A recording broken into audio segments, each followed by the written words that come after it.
All right, welcome back. We're back here with another customer's watch. I've been converting these moon swatches for people as demand allows. I've currently gotten so many that I've had to suspend taking new orders in. But this one is one that we haven't done before. I've done a few mission to the moons, etc. But this is a mission to Uranus. So let's open it now and see what we got. As I usually get these, they're just wrapped in bubble wrap with no straps. That's fine. We're just going to be destroying it anyway. And here we are. A mission to Uranus. There's a joke in there somewhere, I know it, right? So what we're going to be doing is we're going to be taking the movement out of this one. We're going to be putting it in a metal case, of course, and we haven't quite decided on what bezel to use. It's going to be either a silver, a black, or possibly the blue. The blue doesn't match this blue, of course. It's a darker, more metallic, almost a navy blue. So I don't know if that's going to work, but we're going to mock it up. We're going to see what it looks like. And we're going to see what a mission to Uranus looks like. I laugh every time I say that. We're going to see what that one looks like converted to a metal case. All right, let's get at it. All right, so as everybody knows from the last video, the way to get into these and get the movements out of these is to, first of all, you got to get the stem out. We cut a little hatch here. I have the old one here. We're going to cut a little hatch in the back. That accesses the hole to remove the stem. And then once the stem's out, we can turn it over. We crack it around the bezel to get the bezel off. And then we take a little Dremel cut-off wheel, make a little notch in there, and use a screwdriver to pry up around it slowly and get that lens off. People have mentioned, using heat. They've mentioned using air, a few other options. None of these seem to work. Don't forget, this is plastic. So when you use heat, the plastic melts. So the glue maybe softens, sure, but the plastic also softens. So when you try to get that thing off there, it just turns into a gooey mess. So I've done some experiments on this one, and it just does not work. So anyway, I found the best way, and I've done a few of these now, is to just cut it off, crack it off, do it the manual way. So let's get started.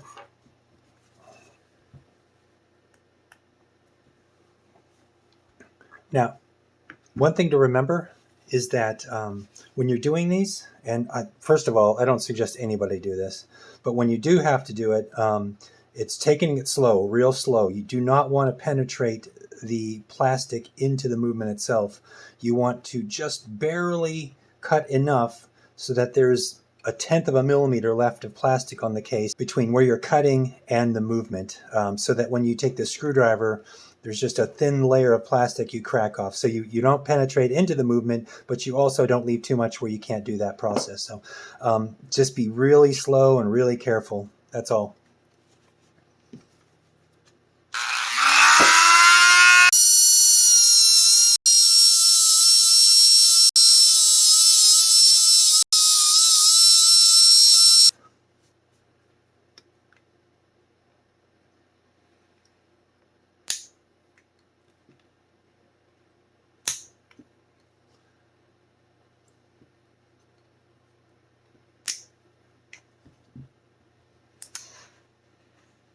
There we go.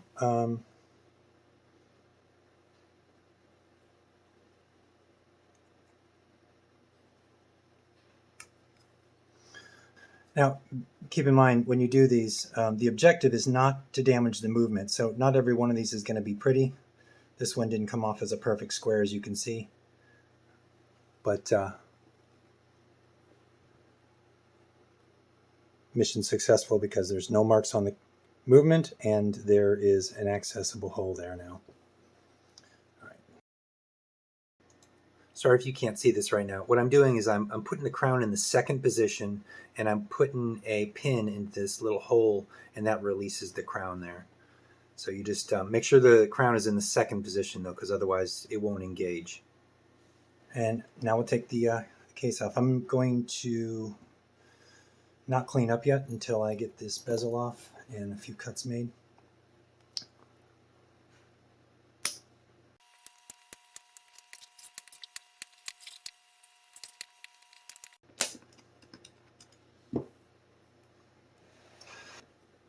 All right, now the bezel's off. Now we're going to take that crystal off.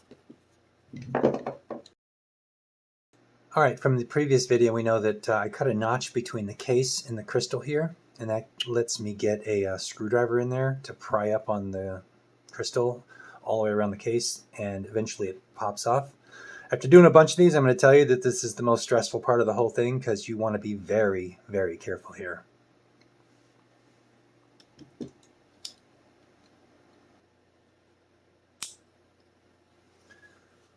Okay, there you go. Now we'll get this out of here.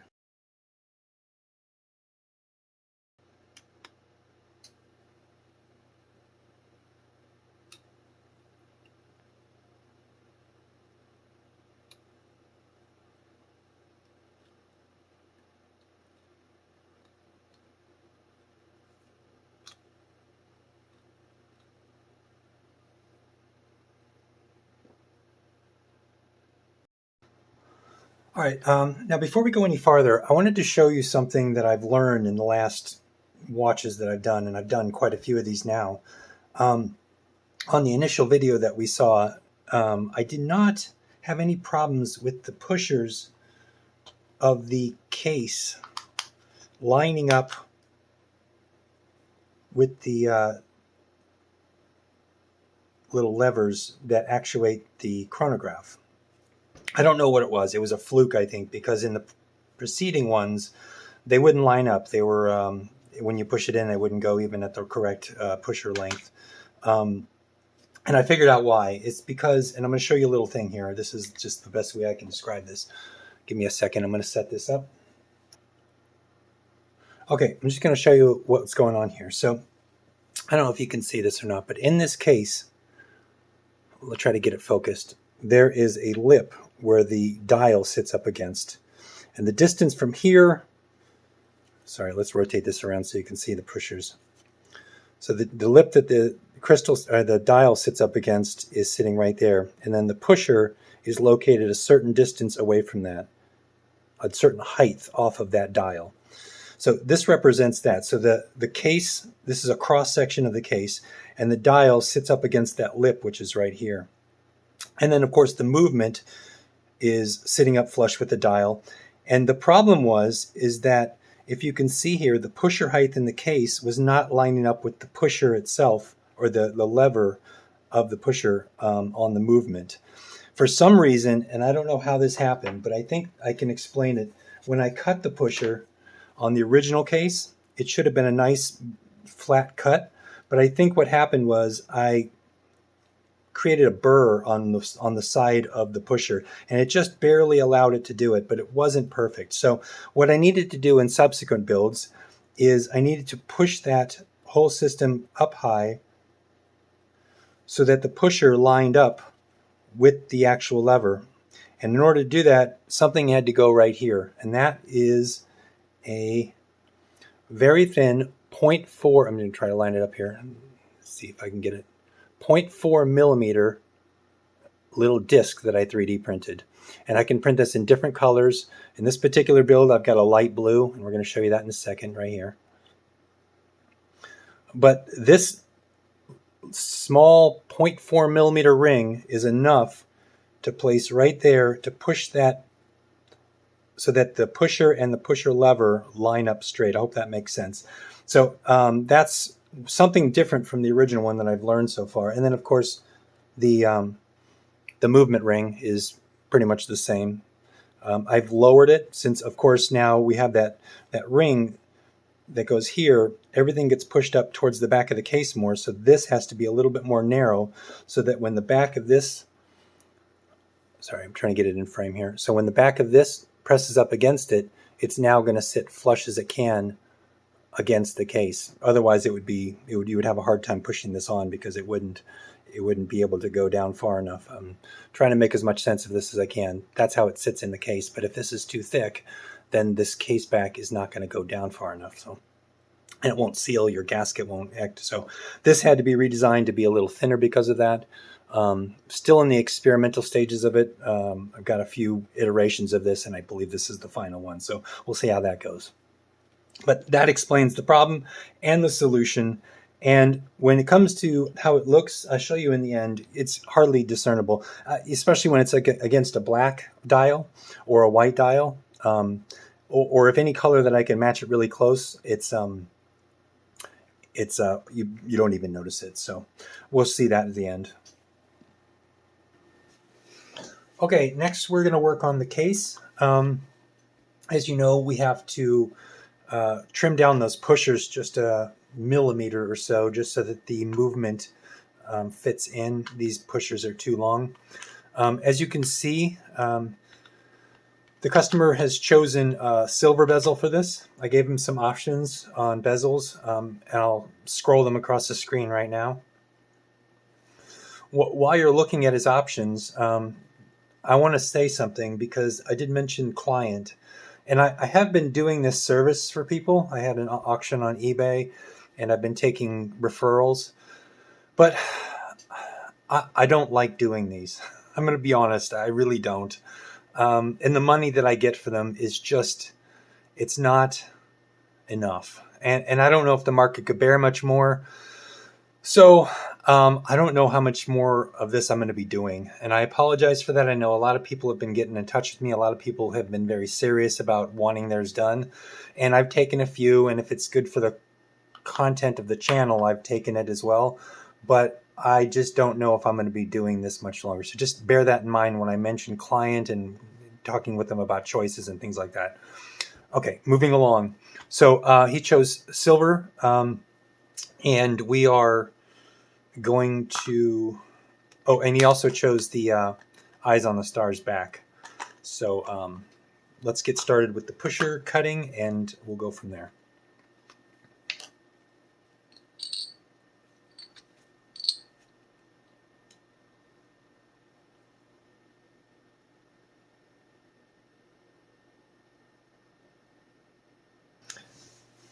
Now, this is also one of the more stressful parts of the build. Not as stressful because the case can be replaced, but this is a one cut, one time, you screw it up, you got to buy a new case kind of a deal, and that is obviously stressful. So I put this little disc in there to protect the crystal in the front.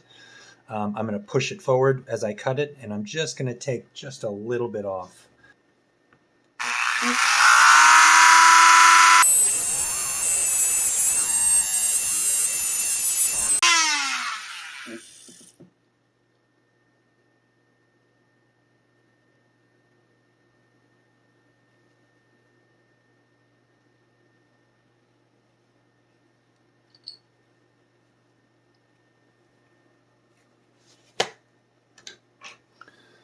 All right, we just took a little bit off.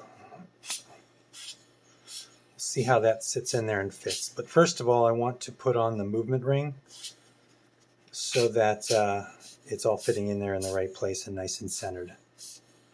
Make sure I get all those little micro shavings out. We'll wipe that out a little bit too.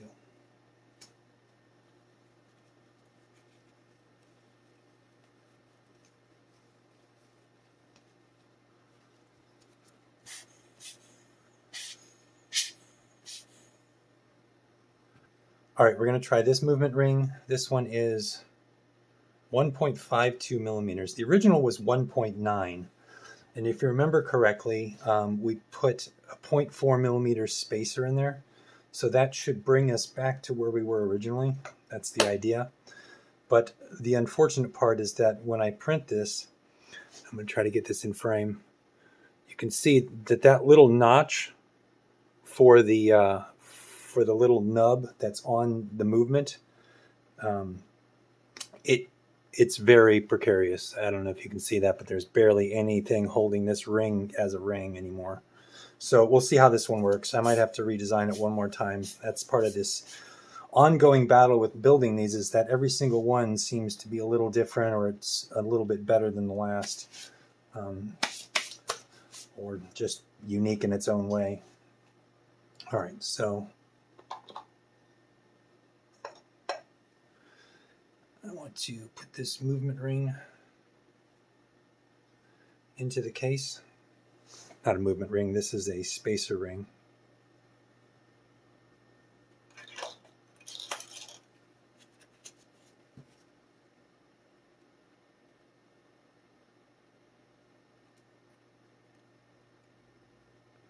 Fits in there nice and straight. And then we'll put this movement ring on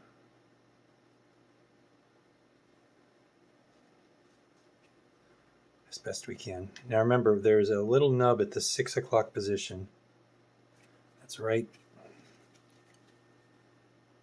there. And that, you know, I've considered cutting it off just to make this movement ring a little bit more solid, but I've decided to leave it.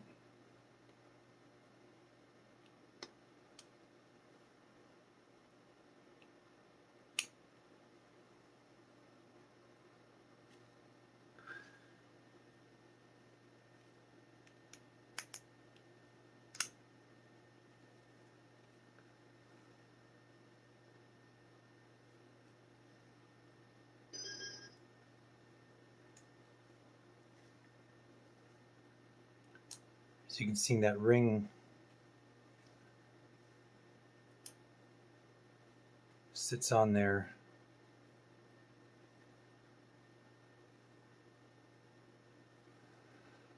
flush with the lip that's on the movement. I'm trying to be very careful. This is one of those moments where you do not want to mess up because you're dealing with the movement itself and the hands and everything on the dial and whatnot, so you want to make sure you're very careful with that. Okay, so that's good.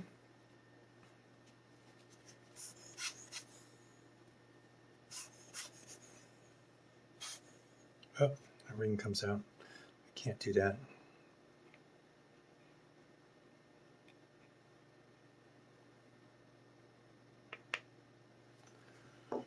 All right, let's see if we can get this thing in here.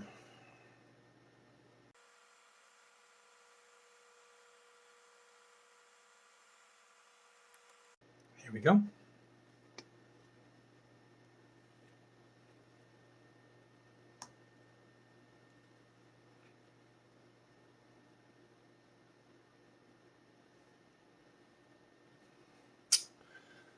No, I don't have the gasket on here yet, but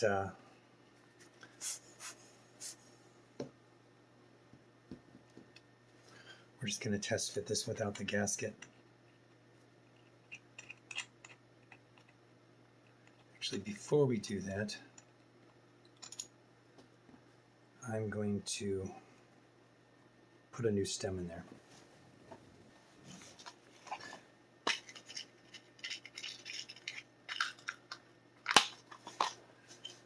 New stem.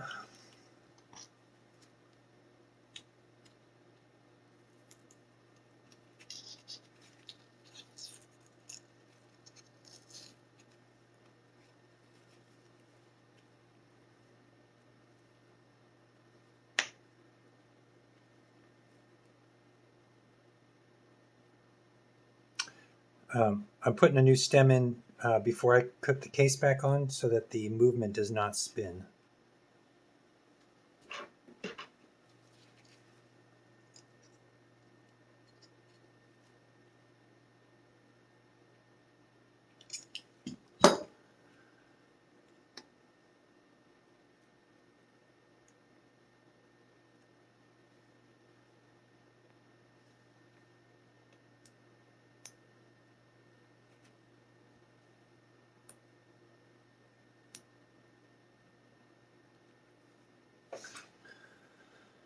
All right.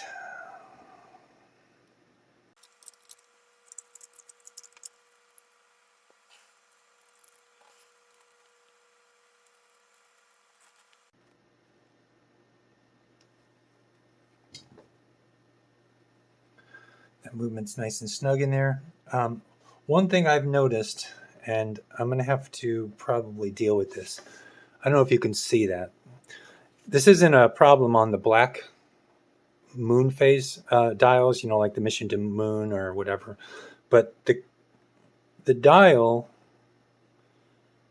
has, for whatever reason, has some notches in it on the outside. I don't know if you noticed that to begin with, but those notches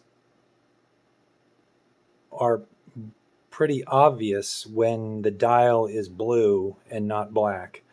I don't think I was noticing them before, but there's just these little. So what I might do, and this is a good example. See, you can see that little spacer ring. It's almost, unnoticeable. So let's see if this chronograph works.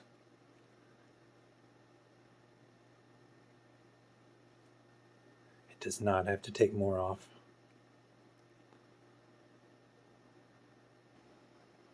All right, through the magic of editing, I've taken this apart. I printed a new ring. The old ring is here, and the new ring is about 0.4 millimeters narrower on the inside diameter. So it does a much better job. It's not perfect, but it does a much better job of covering up those black spots on the dial. I can't go much more because there are some issues that the dial is stepped, and it just has to be the way it is now. That's about as narrow as I can go. So that's fixed. The pushers were not wrong. It was just, I don't know if you noticed in the last clip, if you rewind, you'll see it. But this stem has to be centered in the hole. Otherwise, this movement is out of center. And when it's in center, and I haven't tightened the back down yet because I don't have the gasket on.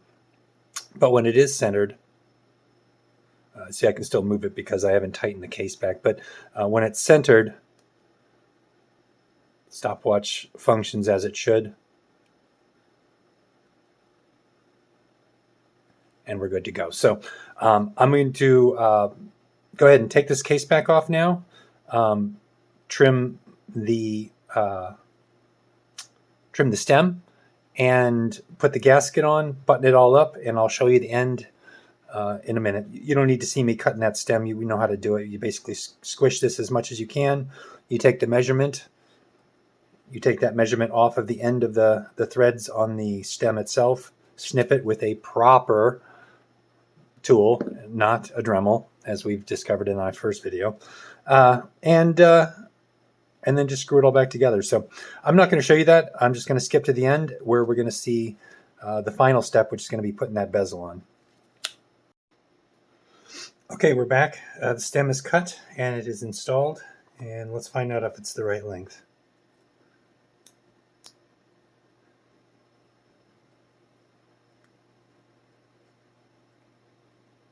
Yep, seats in well.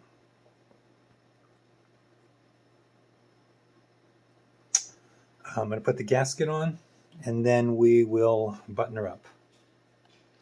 Sometimes these gaskets are a little too small, so you can always stretch them so that it doesn't quite fit. So what I like to do is I like to stretch it just a little bit. And then when you put it back in place,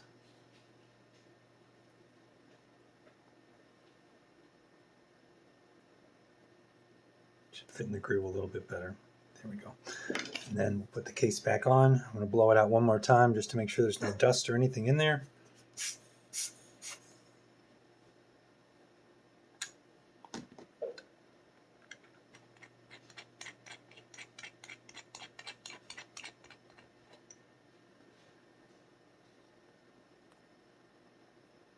Make sure it's not pinching out anywhere.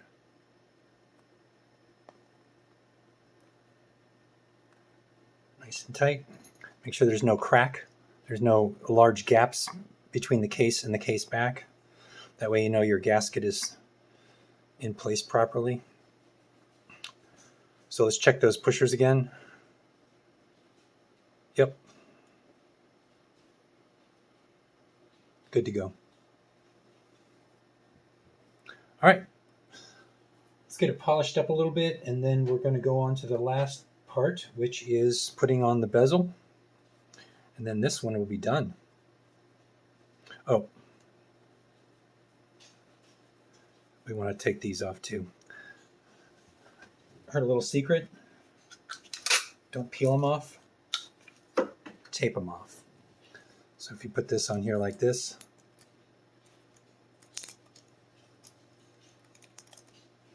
all three come off real easy. Okay, so last and final thing is we're going to put this bezel on. We want to make sure it's straight. And that takes a keen eye. There's a little reservoir in here that this sits in, and we've talked about this before, but that needs to go into that groove nice and straight, and then make sure it's the same distance all the way around. There we go.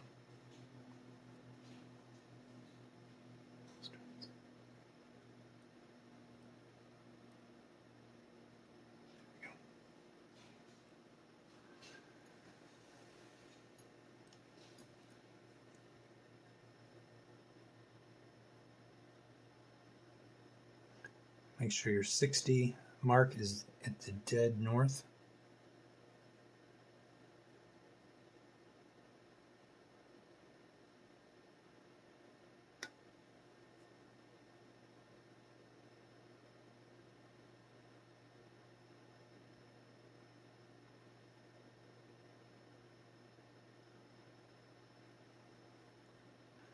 That's 3M tape, so that should be very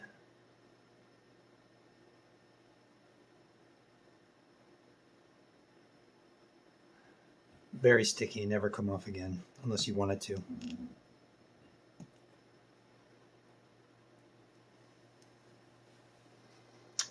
All right. I guess that kind of concludes this one. He didn't want a strap on this one, but I'll tell you what, here's what I'm going to do. I'm going to show you what this looks like with the original strap. Hold on one second, and I'll be back.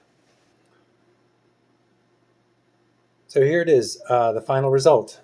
This is with the original band. I believe this came with a white one. This isn't for that. This is for the Snoopy that the fake Snoopy. Actually, this is a fake band. But it gets you the general idea. This is what it's going to look like with that original band.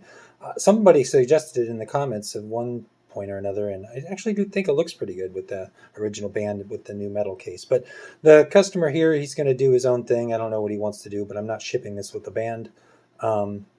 Unless in further talks he can be convinced of some of the things that I have. I think it looks good with the white. You know, it matches the white hands. Somebody also mentioned that I don't show good angles of the finished watch after I'm done building it, but I think that's pretty good. Let me show you what the back looks like, just all off.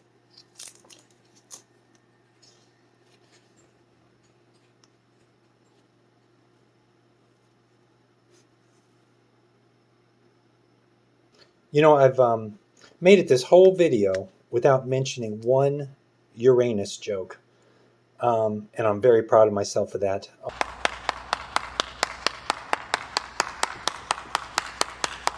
But there you go. Like and subscribe. We do a lot of fun things on this channel, and I love to bring you more. The more you like, the more you subscribe, the more people see it, yada, yada, yada. You know how that stuff works. Yeah, stay tuned. We're going to do lots more fun stuff. All right, one final word. I do not want to build any more of these, so please don't send me your watches anymore. And two, I don't recommend you do this to your own watch. But if you get crazy enough, I will upload the new most current versions of the STL files I used for this. So check the description. That's it. Thanks.